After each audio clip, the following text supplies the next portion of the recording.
Hello and welcome back to Top of the Kops, a brand new show here on the Kop TV with myself, AG2, the voice of football's most famous stand. I hope we are all well, hope we're safe. Now I've got a very special man waiting in the wings to come on and talk to us today about his club and Liverpool, of course. But a message here now from Raheem Sterling. Obviously, this message is going round, guys, and we need to really get behind this movement. I think I'll take it upon myself as a man of white privilege to really speak out and make sure that we're educating the rest of our people about this. So Black Lives Matter, and we're truly behind you, Raheem, even though, of course, he's a Man City boy now. But listen, not to worry whatsoever. Now, let's introduce our guest. He's been on the football lockdown, so you might have seen him on there. He's a good mate of mine. He's very knowledgeable at football. It's Mr. Will Brazier. Hello, mate. How are you? Well? Yes, I'm very well. How are you, good sir? Yes, I'm good. Thank you, mate. All good. Let's get this little view instead. So, yeah, good to have you on the show, mate. How are you keeping? I'm all right, mate. Yeah, well, as you can see, the Barnet's not the best, but well, I would say it's given you just extra powers. Yeah, well, I didn't realise how greasy it would get. So I'm on a sort of 3 to 4 day washing schedule now, whereas before it was a 1 to 2, just to let you behind the curtain. I love that. We're a minute in and we know Will Brazier's hair routine. Yeah, shampoo and conditioner. Shampoo and conditioner, is it? Yeah. Yeah, but I think before, if I was more of a student, it would be like the Head and Shoulders 2 in 1. But I mean, you can get the 3, 4 in ones now, can't you? But now I'm very much two different bottles. Maybe says a bit more about my age and just experiment. Well, do you know what? I'm actually currently only on shampoo, so you might have to inspire me perhaps to get involved in the conditioner game as well. But listen, enough about your beautiful wavy hair that currently looks like the McDonald's logo. Let's get into the football roundup this week. So a couple of things that have really kind of irked Liverpool fans this week is one, the Timo Werner situation. So Will, I mean, you'll know a lot of Liverpool fans who really thought that deal was kind of over the line with us. I was one of them. I was on a show last week where I think it was Terry's show talking about if I was to put a number on it out of 10, how likely was it? I mean, we all said 8, 9, 9.5. So for this to happen, I mean, 53 million he's signing for, apparently. I mean, it's not just confirmed.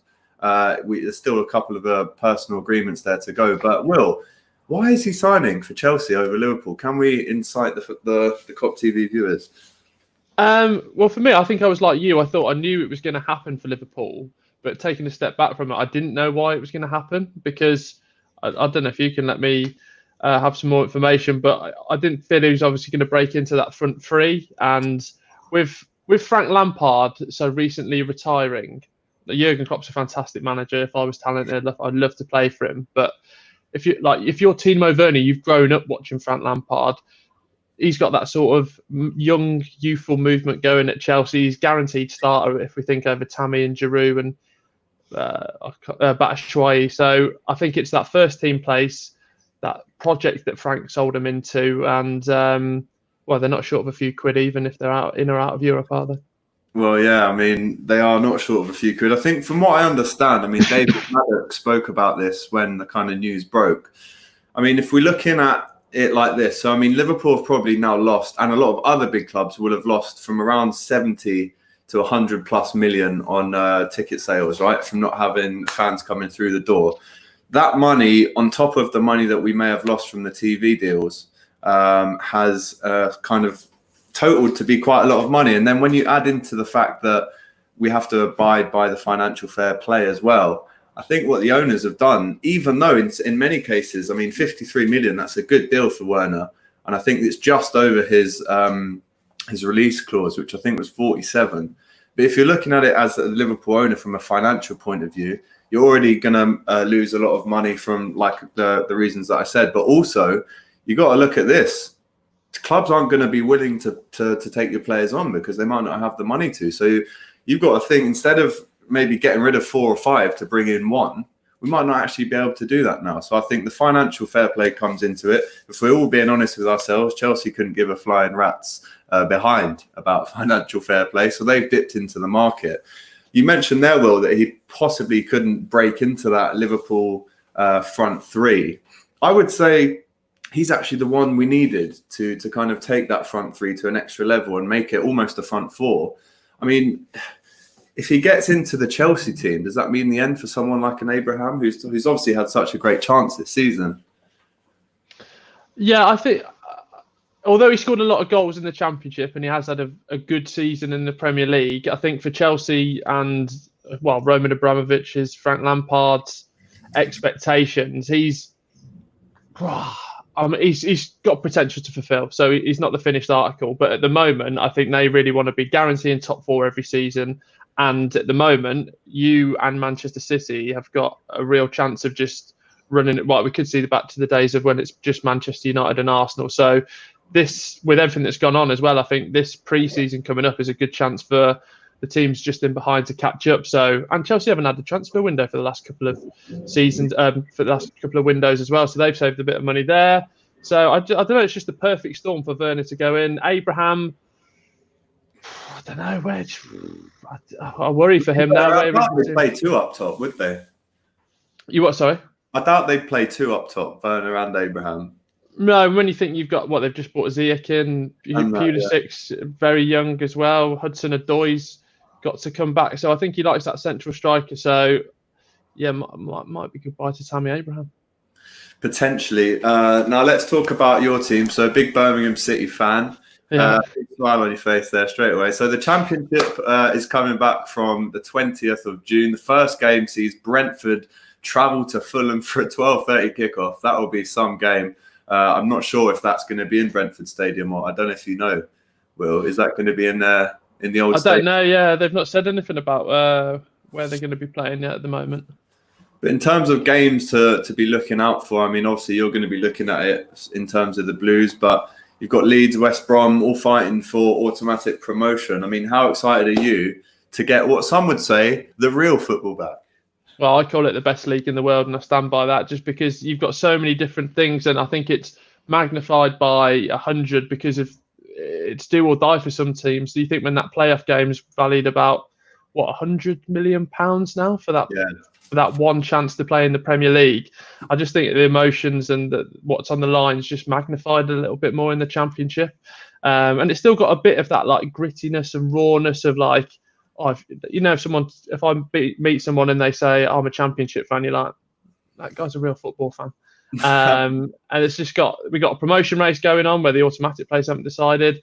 The playoff race is still going down, and then there's the battle at the bottom as well, which Birmingham seem to always get sucked into most years. Yeah, a lot to look forward to when it is back. In terms of, I mean, Birmingham for me, I mean, we had some really difficult games against them back in the day. I always remember 04, 05, you come into Anfield, and I think you won that. I think it was Darren Anderson that scored.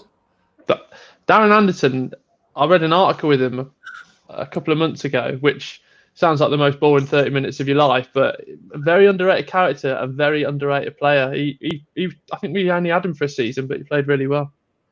Yeah, it was that season that it was the yellow ball with the, the blue, the arrow, the Total 90 arrow. Yeah. And I think it was only one of the few matches that we lost at home that season. And then going away to St Andrews was always tough. You look back to kind of the Clinton Morrison days. I think we lost one of those games. I can remember a 3-0. And of course, who could forget the famous 2001 League Cup final? What a game that was. We're going to be talking a lot more about your team, Birmingham City, later. But in terms of what else has been going on, so I mean, the Women's Super League final standings have now been announced. So the league was decided by points per game. Chelsea win the title, even though City had more points than them before this points per game average was decided. And Liverpool have been relegated, unfortunately. That actually means that the women won't be in the Premier League next season. The manager said they were heartbroken by the decision. I mean, it is a tough pill to swallow, Will, when you are sort of flirting with that relegation space anyway. When they do this, you kind of think, well, you look back to the great escapes, the West Broms of this, the West Hams. Them guys, if you were to average out their points, they probably would have gone down, but they had their great escapes. I mean, it's so tough to take that, isn't it, getting relegated by this way? Yeah, there's an intangible thing, isn't there, in football that I think you mentioned that West Brom one and the West Ham one. It's just there's something that if you can get, even remember the Leicester one the year before they won the league, there's something where they just get the momentum and it stays with them. So it is a shame, and even more bitter pill to swallow. I think Aston Villa are replacing Liverpool in that league as well. So it's doom and gloom for all of us. But yeah, I spoke to Jordan Nobbs in the week, who plays for Arsenal in England, and she was mentioning about the title race because they'd had a bad start to the season, but they'd been in some great form near the end of it. So I think they were only 4 points off the top of the title going in. So even that, they had a bit of momentum, but that's all gone under the mathematician's finger. Under the mathematician's finger, great analogy there. I think, it's hugely unlucky. Unfortunately, the contrast between the women's team and the men's team is going to be relegation and English champions. So, no, listen, it's a horrible way to go down, but let's hope they can get back up there as soon as possible. Ty, big up to yourself for locking in. Do you think Liverpool will win the league next season? And what do you think of the potential rise of Newcastle? Do I think Liverpool will win the league next season? I think there's a very good chance. But now I'm starting to look around at the likes of the Chelsea, or the likes of the Newcastles, who are going to have money to burn, and thinking everyone's really stepped it up this summer. If I was to put a percentage on it, I'd lean towards a 65% chance. And this video could well come back to bite me in the behind. But of course, you've got to be confident. I think if you look at where we were 2 years ago to where we now, it's incredible. And I do truly believe that we're only maybe just at the start of what could potentially be a kind of a domination period. Who knows? But what do I think of the potential rise of Newcastle? I mean, let's actually see the deal get closed first. And there's been a lot of spending money without the checks in the bank at this stage. We had Matty on from Magpie Channel on the Football Lockdown show. And he was telling me even then it was 9 out of 10 to be likely. As I said for the Timo Werner deal, we still haven't seen that check come through in the bank account yet. So until that happens, Ty, I can't comment because who knows? It could be a next City or it could be a mess, to be honest, with a revolving door for the managers. But who knows? I do like Newcastle. They're a good team up there. Dinesh says, evening. Hello to yourself, sir. J Milne Films, let's go indeed. So now, Will, you love a match day, as do I. We love getting in amongst it, in behind the scenes, having a drink, having a bite to eat. So the next part of the show is the Matchday Mixer. Now, because we can't go to matches, we wanted to bring the best parts of the matchday experiences to you. Let us know in the comments whether you agree with these. So as you know, football, music, fashion, food, drink, they're all part of the culture. So I gave Will the choice of a few different categories before the show to see what his Matchday Mixer is. So we start off with a great piece, actually. This is what Will's chosen as his jacket that he's wearing. This is the Spezial Livy, a really nice kind of Spezial jacket. You like the Adidas to go to the game in, Will? I don't own a piece like that, but looking at it, it just says one word to me: naughty, and that very much describes me as a character. So I'll be looking to get my hands on that after this. Absolutely, yeah. So it's a lovely piece, I can't lie. The Spezial range is actually launching again this summer. There's some really nice pieces in it. So if you're nice to me, Will, I could potentially have a nice little present turning up for you. Fantastic. Great show, Top of the Kops, one of my favourite on YouTube as a UAG team. Well, man, of course, it's one of the best shows around. Yeah, man, it's great. So that's your jacket. One thing that did surprise me is that you've actually gone for some Puma RSXs. Now, big fan of these, don't get me wrong. Huge fan of both of the items you've chosen so far. However, the fashionistas amongst us would say, is that not a brand clash, my good sir? As you'll come to learn throughout this feature, is my fashion sense is growing but small, and the clash is very much... I didn't know what I was doing, to be honest. I had a pair of them once. They actually wore at the edges, and I had to take them back to Foot Locker. I got a full refund, great customer service, but yeah, maybe going forward we should have looked to. But do you have to do that? Do you have to match your top to your bottom? I mean, I would, but then there's other people that say, well, if you're wearing an Ales jacket or a Sergio Tacchini jacket, you're not going to wear Ales trainers and Sergio trainers. So True, yeah. there is a strong argument in the casuals community that one could mix it up if the top brand doesn't do trainers. But me personally, if I was wearing that jacket, I'd complement it with a Handball Special Adidas. But that's just me. Listen, it's not about me whatsoever. I'm learning though. I'm learning. It's Mr. Will Brazier tonight. So you've got your jacket, you've got your shoes. Now, of course, you need something to listen to on the way to St. Andrews. Yeah. You've gone for my favourite band of all time, the mighty Oasis. Yeah. Is there any album in particular that really kind of gets you in the mood for a match day? I wouldn't go album. Just going to go Donald Trump then. New Testament, Old Testament, they're all my favourite testaments. Well, to be fair, I was looking for some more indie sort of rock. So Jake Bugg was up there, but What's the Story, Morning Glory. That's just that. I went to see, who did we go and see? Saw Sam Fender recently in Manchester in the Apollo, and he finished on that, and it was just like, yeah, here we go. You know what? I remember being at uni and going to, it was actually Villa away. With Liverpool, I was in the Villa home end and almost got my head kicked in for celebrating the Gerrard penalty. But I remember going to that game and I remember listening on the train to Gas Panic, right, by Oasis. What a song that is, by the way, to get you kind of riled up. Hello, Helter Skelter. We could go on, but there's some real tunes. I mean, even Supersonic, to be fair. I mean, you want to get out and get amongst it after you listen to that full blast. That's just another naughty song there. Yeah, Jake Bugg's up there though, but he's a bit too. He's not got that classic mentality about him yet. I think he will get there. Give him 10 years, and then you'll be like Jake Bugg, Oasis, Yeah, I mean, Jake Bugg has supported Noel on tour. I think he might have. Yeah, I think once you support Noel, you can't support Liam, but he's definitely played with Noel, and his new song "Saviors of the City" is really good. I mean, he's been around for some time now, Jake Bugg. He's not exactly I mean, in terms of the industry, he's still fairly young, but I mean, he's about 2 or 3 albums deep now. Yeah, he just seems to like go away and then just comes back with another fantastic album. So yeah, big Jake Bugg fan.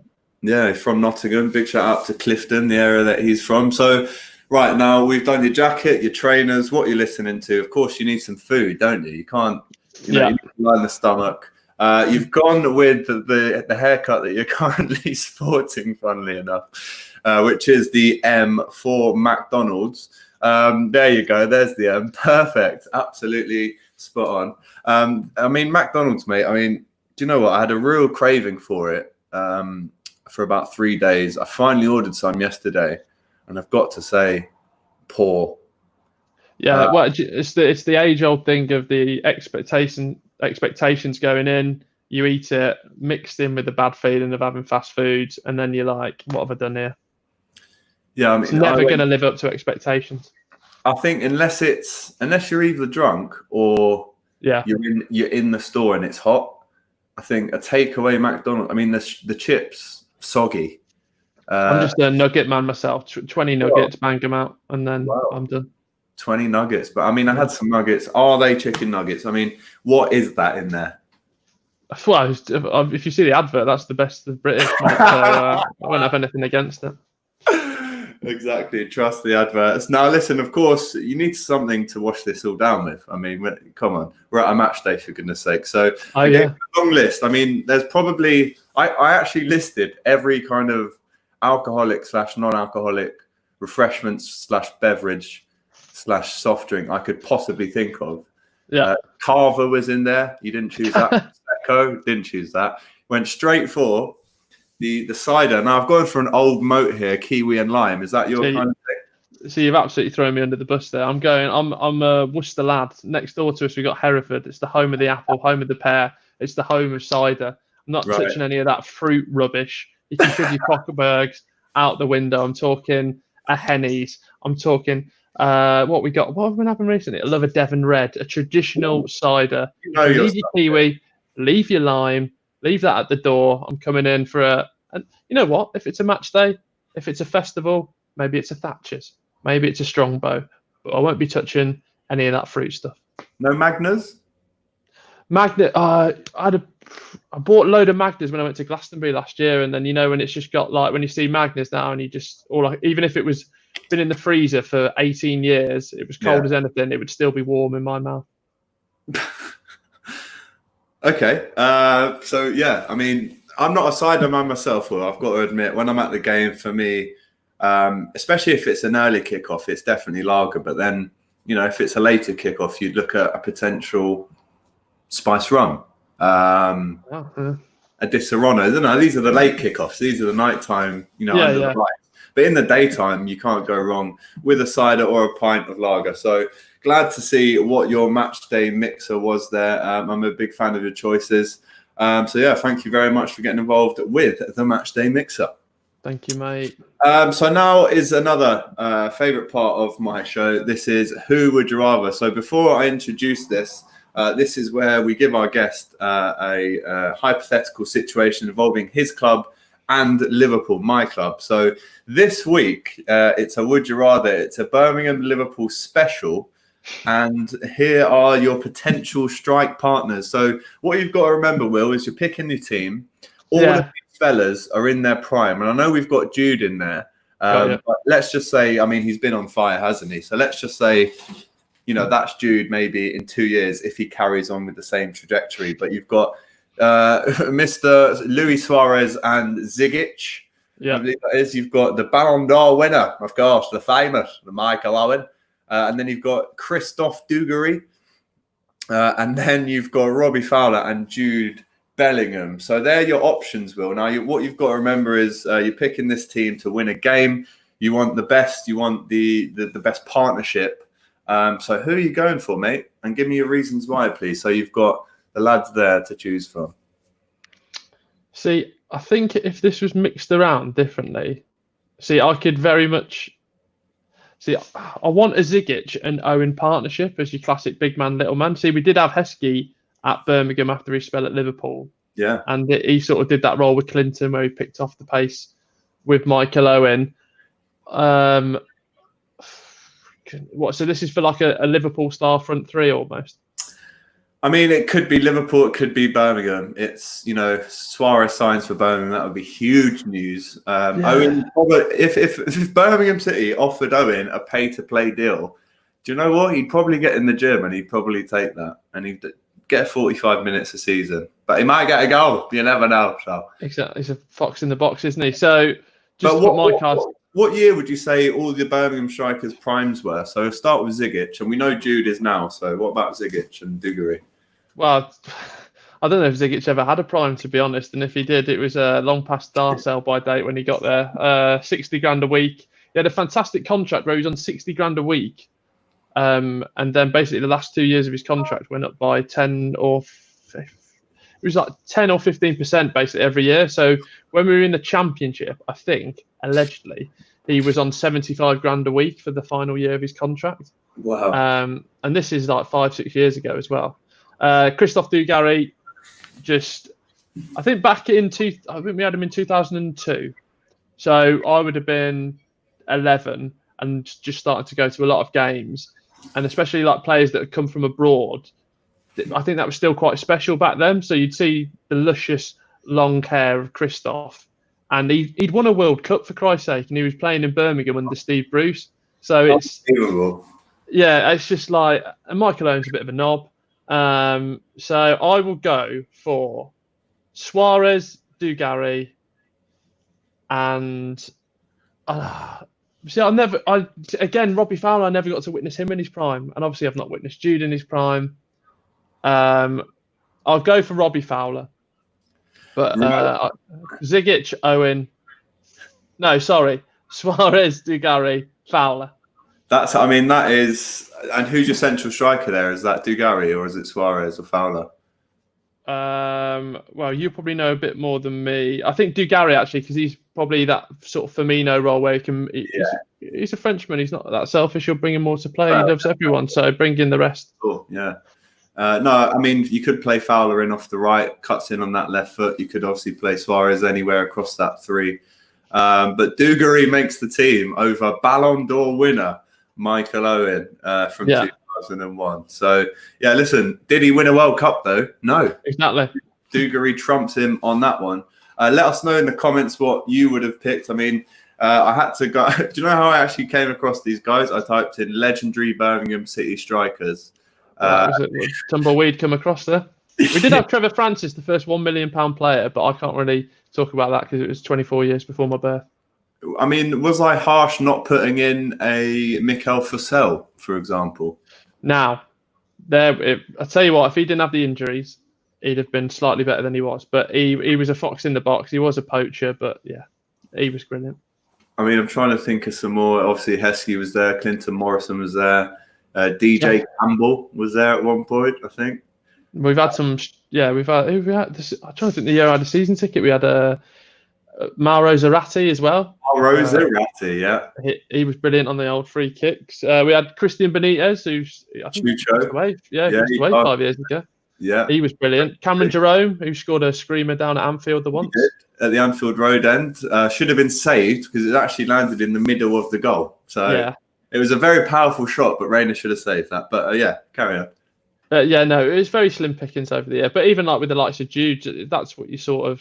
I mean, you've had it so many times with Liverpool. That's when you get excited when there was reports even in January when he was linked to Manchester United where he was supposed to be leaving, but he was in floods of tears because he didn't want to leave Birmingham because it was his boyhood club. I'm sure the 40, 50 grand a week would wipe away any of those tears. But he just shows he's a brilliant talent. I think he's got a very level head, and I just hope we get him for 1 or 2 more years, even if it's on loan. Yeah, I mean, listen, at the end of the day, you know he's going to go, but you do want to get the best out of him. And hey, it could be one of them where he comes back in 15 years and still does the business. Who knows? Big up to Craze Amnesty, Liverpool and Birmingham City, 2 class clubs. You'll never walk alone. Keep right on. I mean, it says it all, really, doesn't it?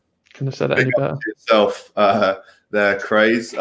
S, who commented a few times on the last show. Big up to yourself for locking back in. Who's better, Scholes, Gerrard, or Lampard? Now, Will, let's have you answer this one. Let's get an order and let's get a concise reasoning as well, please. What's the criteria? Just the best. Who's the best footballer? I mean, look, if you want goals, you pick Lampard. Yeah. If you want individual passes, you pick Scholes. If you want everything, leadership, headers, captain, passes, crosses, goals, corners, throw-ins even.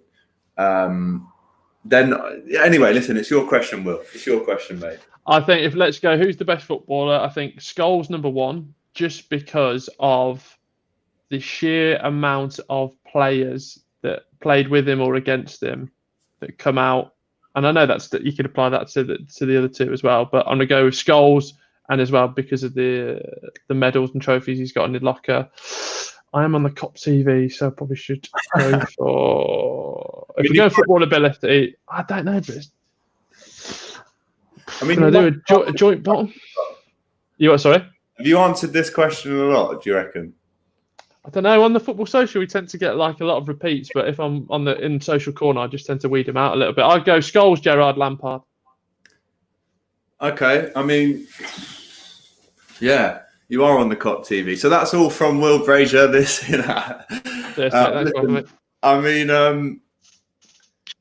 Personally, I would go with, also, do you ever just get the thought of, like I said, like when we work on these shows, it's like you get these questions, but what about if all 3 of them were just great? How about that? Absolutely. But I'm very happy to go along with that. But you know what it's like, man. People are always gonna rank people and for me, though, personally, I think Gerrard, like I said, if you want everything, and I think down Lampard and Scholes know that if you want the superhero is Gerrard, but if you want individual bits and bobs, like Lampard scored more goals than Gerrard. Was he a better leader? I mean, let's face it, Liverpool played.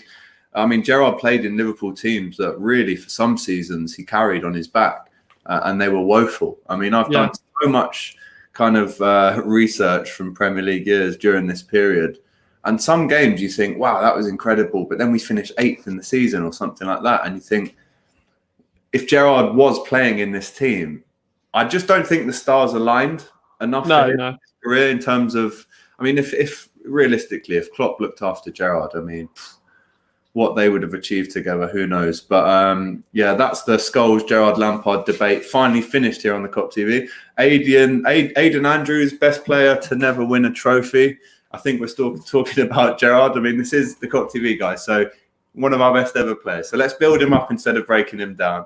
And he did win a lot of other trophies as well. So at the top of the Kops moment this week, if you didn't know, Will, this is very similar to top of the Pop, sorry, where there is a number one moment every week. So it's something that we've seen online. This week it is Cafu coming out and saying that he thinks Trent plays with the Brazilian style and that he also can potentially be one of the world's best players. I mean, what we do have to remember here, Will, the last time that Cafu came out and spoke and bigged up a Liverpool right back, it was John Flanagan, who he called the Scouse Cafu. We all know what's happened to John Flanagan. Unfortunately, he's now without a club, not at Rangers anymore. I mean, would you go along with what Cafu said? I mean, it's quite cheeky, isn't it? He does all this great work for Liverpool and he's in the England team. And he goes, he's got a very Brazilian style of play. Yeah, well, it's just so fascinating to watch, isn't it? Like, I think for years and years gone by, the fullback position, as discussed on Monday Night Football between Carragher and Neville, was a very unsexy position. But now it's becoming like the fashionable position. I played right back down 7 or 11s because I was one of the worst players. But now, if you're one of the best players, you could stick yourself out there and you're a fundamental part of the team going forward. So to change that, I think in years going forward, when you look back on it, like to actually change the philosophy of the fullback position is going to be quite historic looking back. And if he does transition into centre midfield, does he need to? Probably not. Just they're having more impact where they are right now. So yeah, I just hope he gets more and more opportunity for England, because that's been the one sort of bear bug that he. I was in Trippier. Maybe he was a bit younger back then, and he got to go to the World Cup. But for 2021, he's got to be the starting right back. Yeah, I mean, there was a lot of stick, like you said, with Carragher saying that no one wants to grow up and be a Gary Neville. A lot of players now will look to someone like Trent and think, like you said, that right back position has become a lot sexier. I think there's a good argument that we should leave him on the right-hand side. If he comes into central, I think he could. I mean, to get whip on those crosses, you don't get whip like that from the centre. I think you do have to be out wide. Carragher once compared him to, it's like having a Kevin De Bruyne at right back. If you actually look at Trent's body as well, his legs are almost like bow-legged. I don't know if you've seen a shot of him behind, but that's for the reason for me he gets them whips. He's just built for crosses. He is an absolute cross merchant, and he's got the biggest the biggest assist for a defender in Premier League history last season in one season. So, yeah, I mean, I would be slightly wary of Cafu's praise in the past. John Flanagan, like we said, hasn't really gone on we all know what happened with John Flanagan. So, but yeah, that's the top of the Kops moment this week. We got a couple more questions from the guys in the comments. Aidan actually says, when he said best player to never win a trophy, he actually says it was a question. And then he says, it was a question. There's no Gerrard slander. That's my captain. I mean, the best player to never win a Premier League, Will, for you, is it Gerrard, or is there anyone else you can think of? Yeah, I think it's definitely got to be Gerrard, hasn't it? And just the way he flirted with it so many times. I mean, obviously, there's some famous incidents that I don't want to go into on the Kop TV, but yeah, he got very close to him a lot of times. And like you said, the stars just didn't really align for him, did they? Like, he had to carry some of those players, and yeah, he just never got there, did he? Never got there. I think obviously Carragher would be around there or around thereabouts. I saw something the other day. It was like the best player to never win a Champions League. I mean, Fat Ronaldo, the original Ronaldo, never won a Champions League. Well, Gianluigi Buffon, another one to never have won it.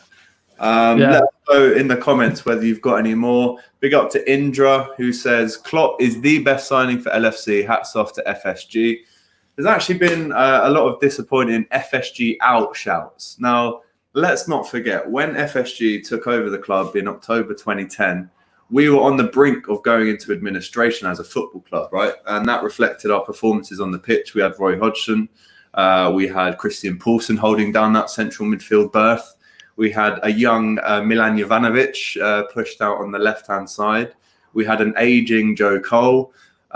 We had Jay Spearing with Poulsen. Gerrard was injured for a lot of that season. So what we've got to remember here is that FSG have literally pulled us out the dirt and have taken us to English European champions within a fairly short space of time in terms of football ownership. I mean, the Glazers have been at United now for as long as I can remember.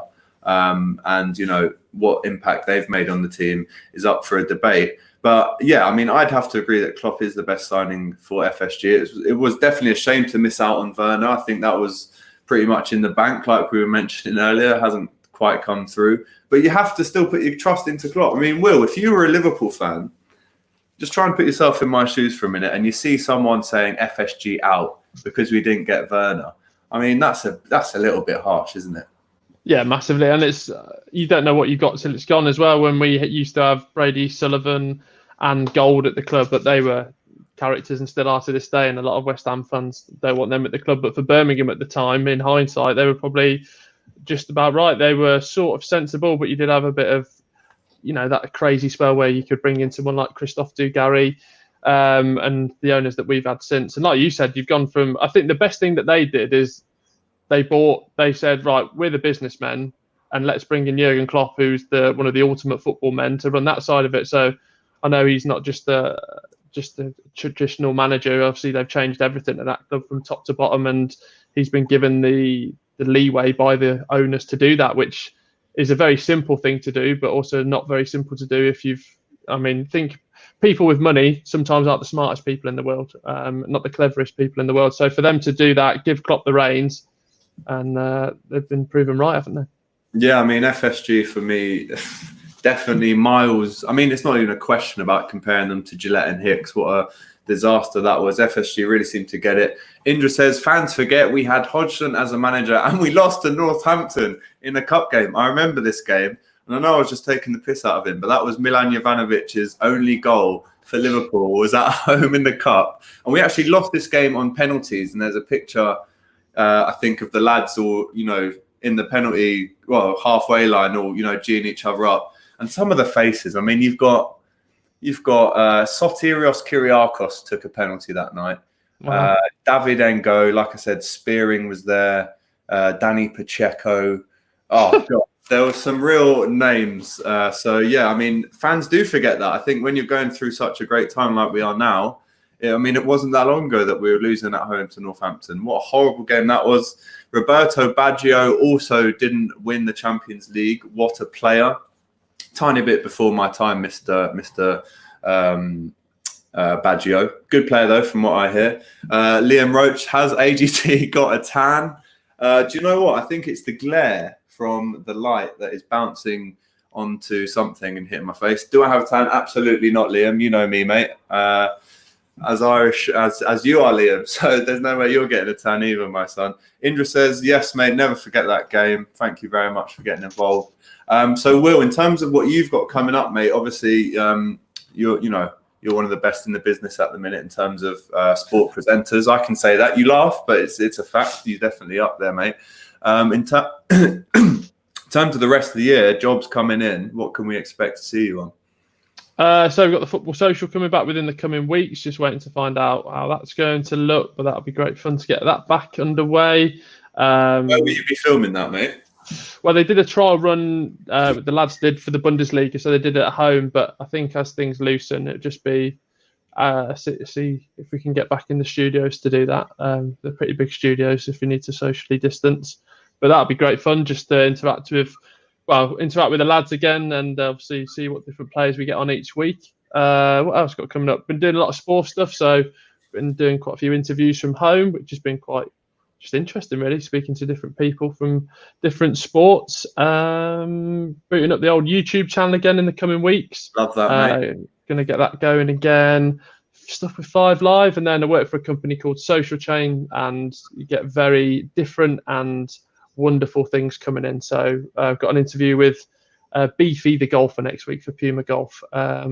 So it's just different things every week. So I saw you had a chat with Big Emil Heskey recently. yes, yeah, How was he's that? great. Liverpool legend. Well, yeah, it's been good. Like doing the football social. He's been on quite a few times, and you end up like following each other on Instagram. So he's been great. So we just slid in the old DMs, and he was up for a chat. And it's just like even with sitting next to him on the football social, you think this is a guy that's scored over 100 Premier League goals. Like that celebration in Berlin, no, in Munich, sorry, is like one of the most iconic for me. So I don't know. I think especially now it's quite a reflective time, isn't it? You just sit down and you're like, oh, I could just have a chat with Emil Heskey if I want, and it's just a bit weird. Yeah, I mean, people forget he was in the 100 Club. He's actually just brought a book out as well, so I think I'll be buying that. And I think in his book, he was on Sky the other day talking to Cara and Nev, and he was saying how Michael Owen was his ideal partner. I think what you referred to earlier were about having Zigic and Owen would have been the ideal. I mean, Owen and Heskey, I'd say from 2000 to 2004, when Owen and Heskey both left. I mean, that partnership, people often say Fowler and Owen was the partnership, but for me, in terms of goals, Heskey used to absolutely put them on a plate for Owen, really did the dirty work. And of course, who can forget that famous goal, like you say, against Germany as well? What a celebration too. Did you ask about his celebration at all? Oh, mate, yeah. Well, he's been on quite a few times, and then just, especially from doing the Carabao Cup stuff, just kept bumping into him so much so he said he followed me around one night at Villa Park. I wasn't. I was there working. But yeah, no, I've asked about the celebration. The most interesting one for him was when he was leaving Liverpool, and obviously he came to Birmingham.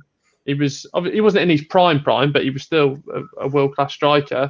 He had the chance to go to AC Milan, but turned them down and came to Birmingham, which he said it, and I burst out laughing, and he did too. So I think it was just right for him in terms of his family and stuff. But turning Kaká down to play with Martin Granger, it's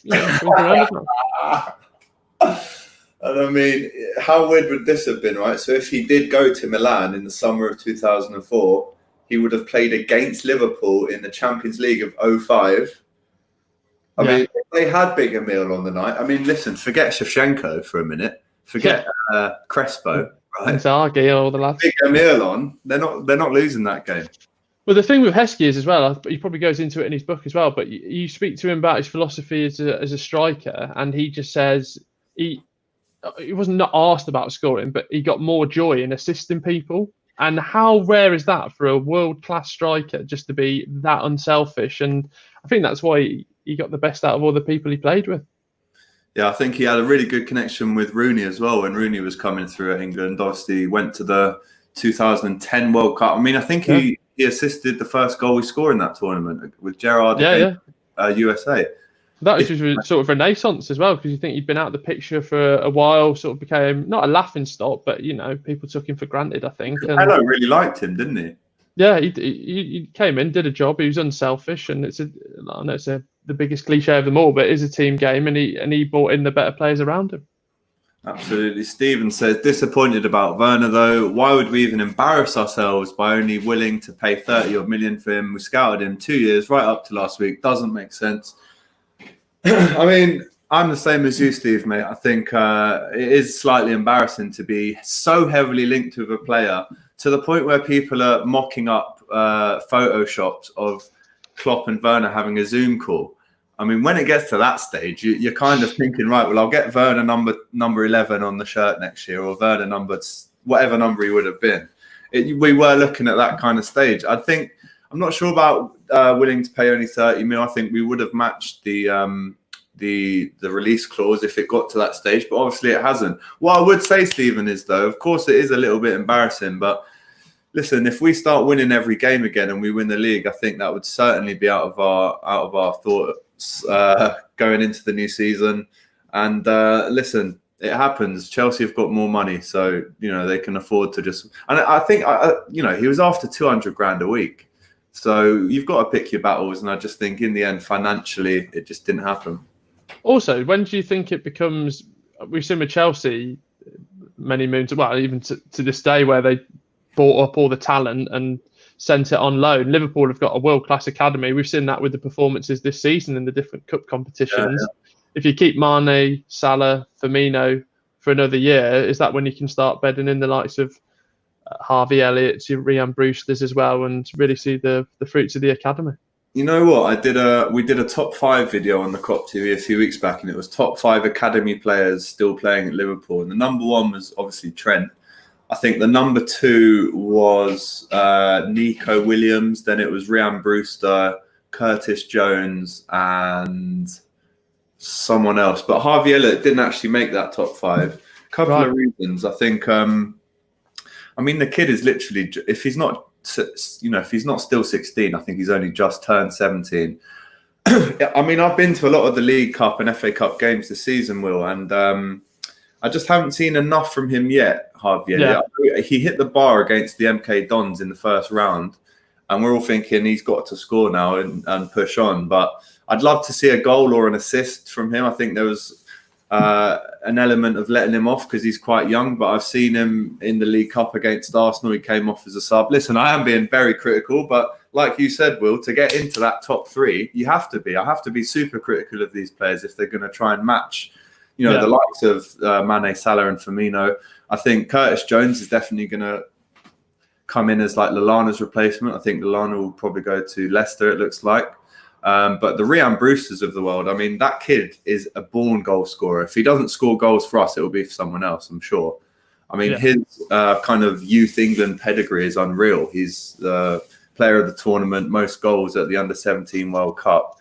Unreal. So in terms of academy stars, like you say, we're bringing them through. But can they realistically, I mean, will Harry Wilson come back? When Brewster comes back, can he push for a start? Who knows? I mean, the standard is so high now. I almost think these cluster of players maybe would have benefited if they came into the team 2014, 2015 kind of era where there was more space for chops and changes within that front 3. But listen, when you got a front 3 like that, it's hard to say let's change it. Indra says, have you heard about Liverpool preparing for giving Van Dijk and Alisson a contract plus Gini Wijnaldum as well? I mean, for me, Van Dijk and Alisson have signed fairly recently, so I'm not too worried about them. Gini is definitely a one that I want to get locked down. I think, Will, you can admit, since he's come in from Newcastle, he's number 5, which should really be a centre-back's number, and he's kind of fitted in wherever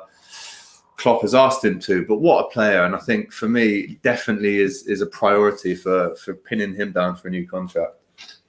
Yeah, I don't think it was until Carragher pointed out, and you forget that like Wijnaldum came from a relegated Newcastle side, Robertson came from a relegated Hull Sky, and obviously a lot of people have that talent identification, but it's normally peaks at up to a top 4 club where they go to a Leicester or an Everton. But for Klopp to bring them in, to take them on to another level, I mean, Wijnaldum will always be remembered for me for that night against Barcelona, and Robertson could become the best left back in the world. So it's very testament to Klopp, the coaching staff, and that's what you should do. Like, that was Mourinho's fault when he went to Manchester United. I don't feel, and it's a very outsider view, I'm not there on the day-to-day, but he doesn't feel like a coach who's going to improve a player, whereas you see Pep with Nathan Redmond, who's not even in his team, and he's probably coaching him more than anyone else. So it's that passion and just that drive to have the greatest footballers at your disposal.